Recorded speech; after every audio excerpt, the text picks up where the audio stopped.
oftentimes I think back and try to analyze what happened to me. And I was in this religious community that I believe I've established pretty well, but at times was very culty, very negative, very dark. At other times there was so much kindness, charity, compassion. But I would see like two sides.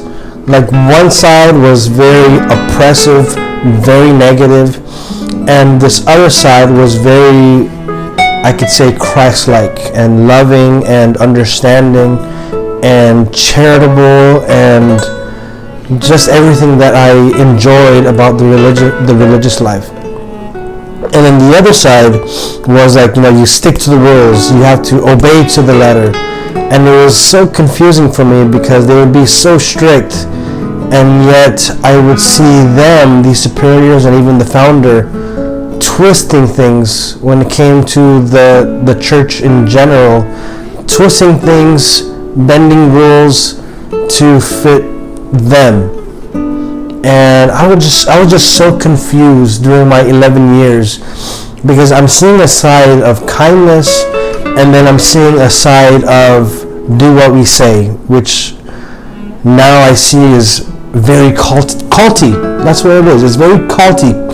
And there are cults and other groups who practice not practicing your birthday. So some might say that this is a very pathetic thing, but I left the community I left my family when I was 17. I joined this community, and the idea is you're supposed to die to yourself.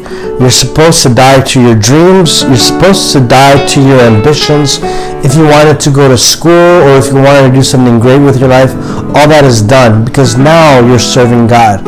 And the only one who is the voice of God for you is your superior or spiritual director, according to this mentality, which I think is extremely culty, because it gives you no freedom to be yourself. It gives you no freedom to explore your relationship with Christ, because in that time my only way to have a relationship with Christ depended on what others would say for me. They would tell me how to think, how to react, and we weren't supposed to have emotions. We were supposed to be so dead and detached from our family.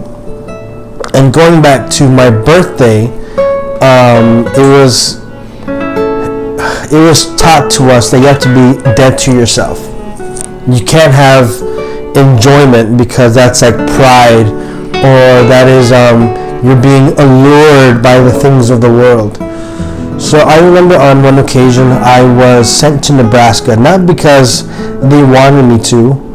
I feel that they sent me to Nebraska because they needed me there for a mission. It was like I think a summer camp, but there were a lot of Spanish speakers, so they needed me to help. And I'm sure, looking back, I'm sure they would have rather had me stay in the formation house doing nothing, but because they needed me, they sent me to Nebraska. And when I was there, I encountered these sisters from the same community that I was in, but the sisters in Nebraska were just so kind, so charitable, so I could say Christ-like, so nice. And it was just different from the rest of the members who I had seen, who were so culty and who were so negative. But I remember the sisters there, they heard that it was my birthday, and so they brought me a cake and they gave it to me. And for me, that was like the nicest thing, but deep inside I felt so confused, and I felt like I was doing something against God.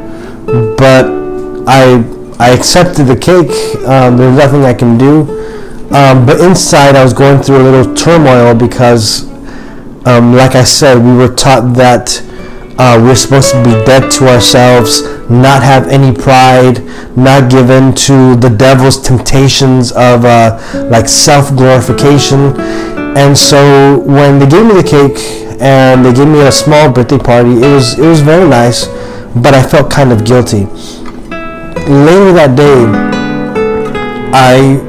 I received a phone call from my brother, from one of my brothers, and I thought it was a birthday call, and actually he called to let me know that my grandmother had died. So that just totally, at that moment, I felt even more guilty. I felt culpable to some extent because I had celebrated my birthday.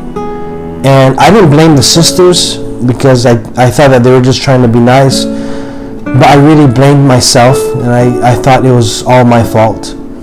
And then after that mission in Nebraska, I believe it was on that same day or the next morning, I went back to Delaware, which is our formation house, our mission house, formation house.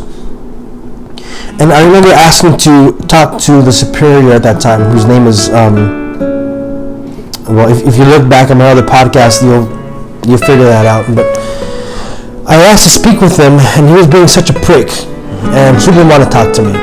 And so I left him a note saying, hey, I don't remember word for word, but it was pretty much like, hey, it's so nice to see how much energy you're able to give to people on the missions. You travel the world.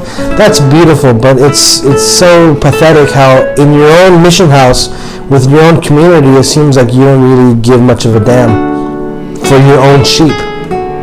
And so he called me up. He was very pissed off, and I remember going to his office, and he was about to he was starting to speak up, and then I cut him off.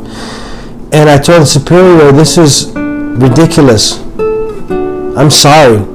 Because he was mad at the letter, that little note I put outside of his door. And I get it.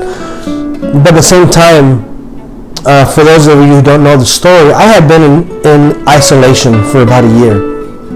And like I said, I was only in Nebraska because they needed someone to speak Spanish. If it wasn't for that, I'd still be stuck in isolation, or they call it prayer. I didn't sign up for that. And so I told him, look, all I want is permission to mourn with my family, to pray with my family, to cry with my family, to be at the funeral. And he told me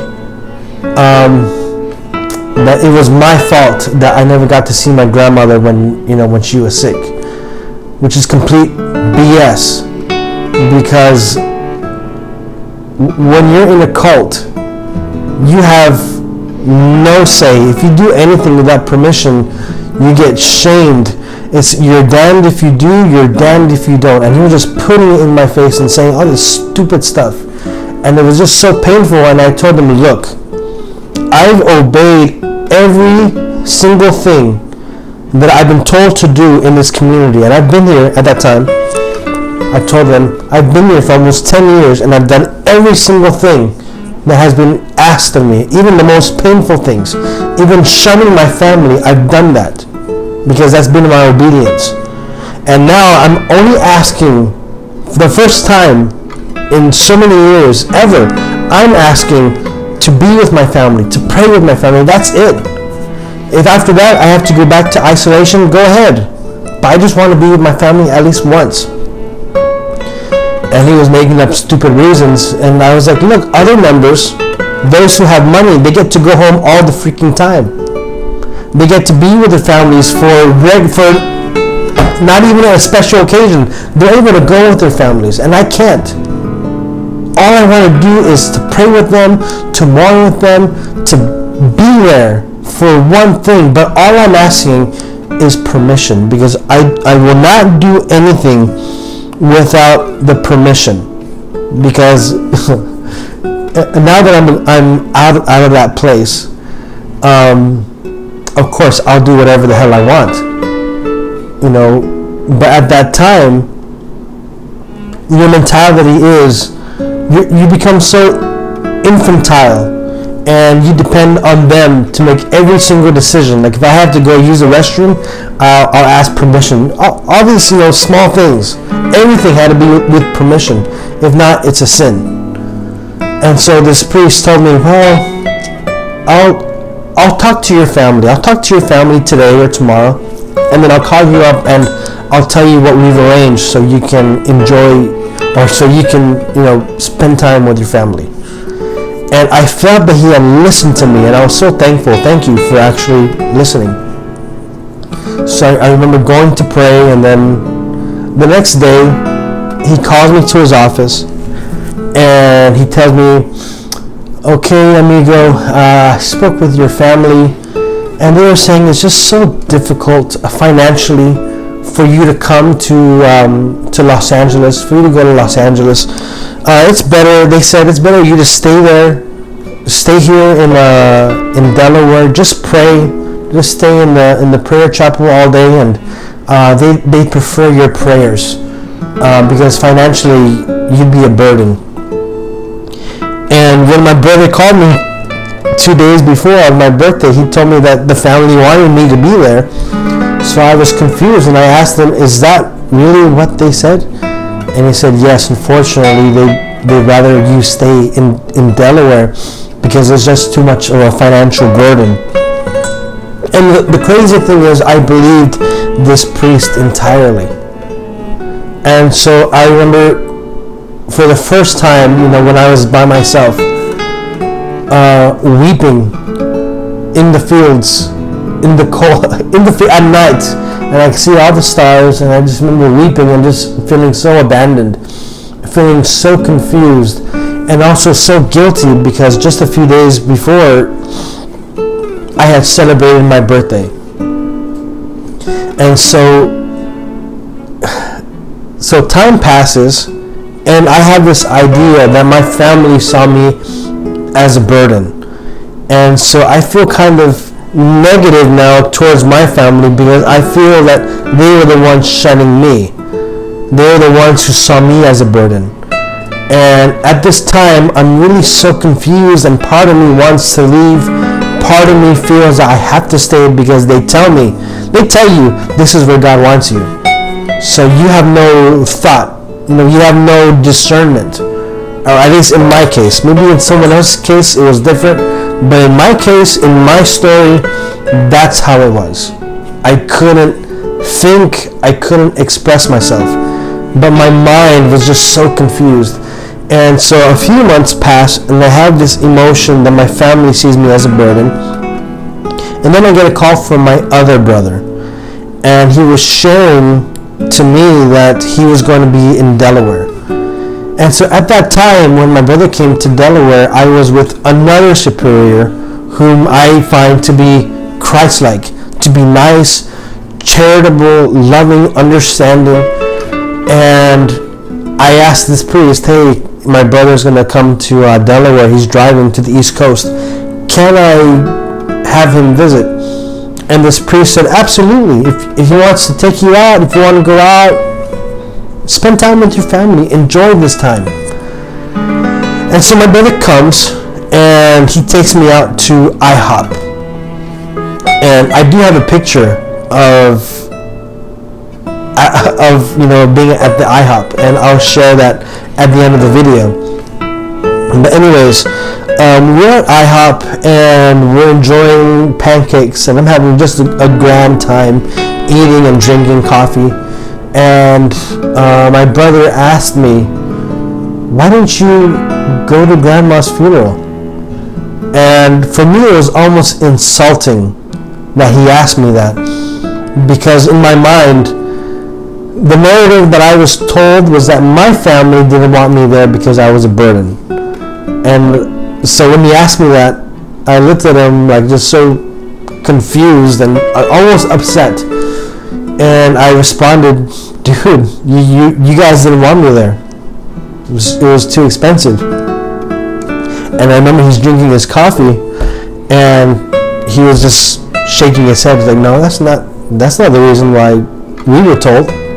And so I asked him, well, well, why didn't I go? If you're saying that you could have paid, why didn't I go? And he told me, the priest, the superior at the time, he called the family, and he said, hey, I hope you understand, but Ryan, he says he's too busy on the missions, and he's very distracted. He has all of his attention on the missions, and he needs to focus on that, according to him. And we hope you understand that he's really busy, and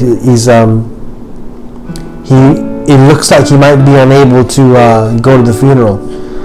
And so the way my brother and family expressed it to me was that the story that they got from the superior was that I didn't want to go to the funeral because I was too involved in the mission, which is a lie.